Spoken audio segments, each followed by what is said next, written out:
अगर रोज़े की हालत में आपके सर में दर्द हो रहा हो तब आप क्या करें? उस वक्त तो दिल चाहता है कि ना किचन की तरफ देखें, ना कोई काम अटेंड करें, और उसके लिए आप कोई रेमेडी भी नहीं कर सकते। तो आइए जानने की कोशिश करते हैं कि रोज़े की हालत में सर के दर्द को अवॉइड कैसे कर सकते हैं। कई दफ़ा मेरे ख़्याल में नींद की एडजस्टमेंट का भी मसला होता है, आपकी नींद पूरी नहीं हो रही होती। लेकिन अगर आपको सर में दर्द हो ही रहा हो तो उस वक्त क्या कोई ऐसी चीज़ें हैं, कोई टिप्स हैं, अगर हम तिब्ब नबवी की नज़र से देखें, हिकमत की नज़र से देखें और मॉडर्न साइंस की तरफ भी देखें, तो अगर हमें मिल सकें and we can get rid of this problem. इसके अलावा अगर आपके कोई और भी इश्यूज़ हैं, हमारे एक्सपर्ट पैनल के लिए आप कॉल कर सकते हैं। सबसे पहले जी मैं आपको इंट्रोड्यूस कराती हूँ, हमारे साथ हमेशा की तरह मौजूद हैं आगा अब्बास साहब, तिब्ब नबवी के हवाले से हमारी रहनुमाई करते रहते हैं। बहुत शुक्रिया आगा साहब हमारे साथ मौजूद होने के लिए।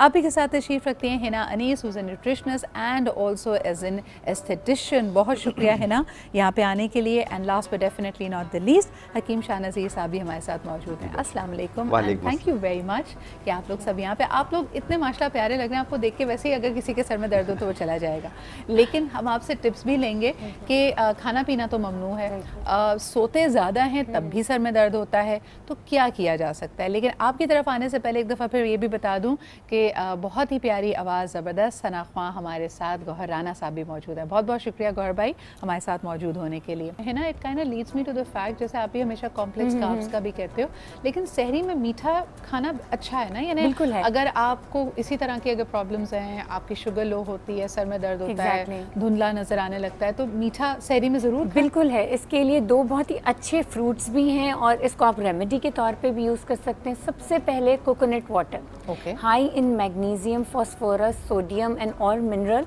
कभी कभार सर में जो मिग्रेन्स के हमें रिकरेंट अटैक्स आ रहे होते हैं वो मैग्नीशियम की कमी की वजह से आ रहे होते हैं। यहाँ पे शोल्डर्स में, बैक ऑफ दी नेक, हमारी पट्टों में खिंचाव आना और फिर सर में नर्व्स में पेन होना, जिसको हम आमतौर पे कहते हैं हमें नज़र लग गई। बिल्कुल अम्मी कहती हैं सबसे पहले हमारी अम्मियाँ। तो मैग्नीशियम के सप्लीमेंट्स पहले तो स्टार्ट कर दें, सहर में लें, अफ्तार में लें, जैसे आपका टाइम पीरियड चलता है। मैग्नीशियम के सप्लीमेंट, कोकोनट वाटर, और अफ्तार में एप्पल का जूस आधा कप, थोड़ा सा जिंजर का जूस, अदरक का जूस, और उसमें एक चुटकी हल्दी, एक चुटकी काली मिर्च डाल के ये ज़रूर पिया करें 1 कप। तो इससे भी ये होता है कि जो बॉडी में ग्लूकोज लेवल है वो भी बैलेंस रहता है, एंटी इन्फ्लेमेटरी, आपकी दर्दें ठीक होंगी, और ये कंटिन्यू रखें पूरा रमज़ान, तो आपको दिन में प्रॉब्लम नहीं होगी। That is amazing. अच्छा, मुझे चिकन के बारे में आप लोगों से पूछना था, है ना, व्हाट डू यू थिंक कि चिकन का इस वक्त जो बेदुरेग इस्तेमाल होता है, वैसे भी बड़े गोश्त में और लाल गोश्त में हमने देखा कि मुख्तलिफ इस वक्त बातें आ रही थी कि बीमारी है, तो इतना ज़्यादा चिकन का इस्तेमाल करना सही है? देखें, सहरी में तो बहुत ज़्यादा चिकन का इस्तेमाल नहीं करना चाहिए, क्योंकि अल्टीमेटली जब आप बहुत हाई प्रोटीन डाइट सहर में लेते हैं तो आपको दूसरे दिन प्यास की शिद्दत महसूस होती है, क्योंकि प्रोटीन को बॉडी को डाइजेस्ट करने के लिए वाटर की ज़रूरत होती है। तो ये रीज़न है।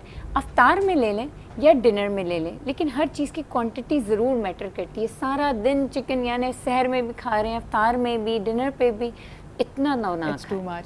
अच्छा, जब किसी भी आजकल के नौजवान के सामने हम बात करते हैं ना कि दिल, गुर्दे, कलेजी, फेफड़े, मगज़, तो बड़ा सा बुरा सा मुंह बनाते हैं, but on the other hand है ना, मैं पूछना चाहूँगी जो हम ब्रेकफास्ट में आजकल कोल्ड कट्स ले रहे हैं, जिसमें अगर आप सॉसेजेस को देखें तो इसी इंटेस्टाइन में सबसे लो क्वालिटी मीट को डाला जाता है।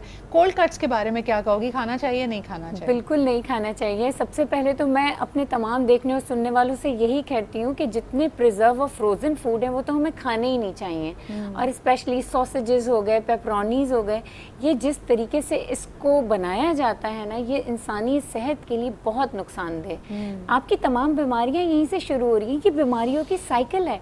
आपने ये फूड खाया, आप अल्टीमेटली हेल्थ की प्रॉब्लम्स में जा रहे हैं। High blood pressure, sugar, diabetes, जिसको हम कार्डियो मेटाबॉलिक डिसऑर्डर्स कहते हैं, वो यहीं से जन्म लेती हैं। सही। एक और सवाल आपके लिए आया है कि बड़ा मशहूर अजीब, कुछ लोगों को सामन पसंद है, सामन फ्रोज़न आपको मिलता है, टूना पसंद है, वो आपको कैंस में मिलती है, क्या इसका इस्तेमाल सही है, नुकसानदेह है ना, थोड़ा गाइड अच्छा, ऐसा है कि सालमन फ्रोज़न मिलती है, अगर वो उस पर कोई प्रिजर्वेटिव नहीं लगा हुआ, सिर्फ उसको फ्रीज़ किया गया है एयर टाइट पैकेजिंग में, येस इट इज़ ओके।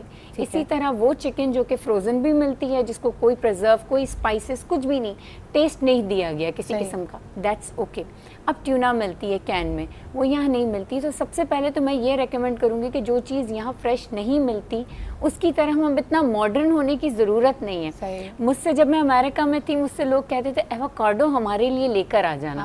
मैंने कहा जब तक अमेरिका में हूँ मुझे एवोकाडो खाते हुए देखोगे, पाकिस्तान में नहीं देखोगे, क्योंकि जब यहाँ है नहीं तो मैं इसे क्यों खाऊंगी। तो ऑर्गेनिकली बनता है। आप देखें कि आपका पासले की बात कर लें, सिलांट्रो की बात कर लें, एवोकाडोस की बात कर लें, वो सब लोकली बन रहे हैं। बीइंग अ रोल मॉडल, मुझे मेरी पब्लिक को वो दिखाना है जो लोकली यहाँ पे इजीली अवेलेबल है। And go local. देखिए आपकी मेरे ख्याल में आगा साहब भी, शाहनज़ीर साहब भी अक्सर ही आपसे कहते हैं कि जो हमारे ही इन्वायरमेंट में उगी हुई सब्जियां हैं उसमें वो तासीर होगी जो हमारे टेम्परेचर, हमारे इश्यूज, हमारे प्रॉब्लम्स को एड्रेस कर सकेगी। तो लोकल फूड बहुत ज़रूरी है खाना। अच्छा जी, वेरी क्विकली, आपके पास एक सौंठ की रेमेडी थी और हकीम साहब के पास भी एक रेमेडी थी before we close this particular segment. अच्छा, ऐसा है कि जब भी हेडेक अब स्टार्ट हो गया, रोज़ा आप कुछ पी नहीं सकते, खा नहीं सकते, तो सेसमी सीड, तिलों का तेल जो है उसकी सर के ऊपर अंदर बालों की रूट्स में मसाज करें।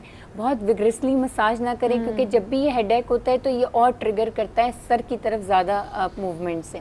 इसके साथ साथ 1 टेबल स्पून आपने लेना है लेवेंडर ऑयल, कुछ पेपरमिंट ऑयल के ड्रॉप्स लेने हैं, 1 चुटकी सौंठ, 1 चुटकी हल्दी, इनका एक पेस्ट बना लेना है। आपके टेम्पल्स पे लगाएंगे, फॉरहेड पे लगाएंगे, कानों के पीछे लगाएंगे और बालों पीले में पीले निशान हल्दी के हर तरफ हो जाएंगे। नहीं, अब अगर कहीं आप बाहर हैं तो एटलीस्ट आप पीछे लगा सकते हैं, हल्दी निकाल सकते हैं। हल्दी अगर घर में है, हल्दी अगर आपका दिल है तो आप लगा आप निकाल सकते हैं। घर में है तो आप हल्दी लगाएं, घर में नहीं है तो सौंठ और लेवेंडर और पेपरमिंट। ग्रेट टिप, बहुत बहुत शुक्रिया। शाहनज़ीर साहब हमारे साथ मौजूद थे ना, हमारे साथ ही आगा अब्बास साहब हमारे साथ मौजूद थे। देखिए जी, रोज़े में जो ना मजाक करने की और खुश रहने की और मुस्कुराने की कोई ममाने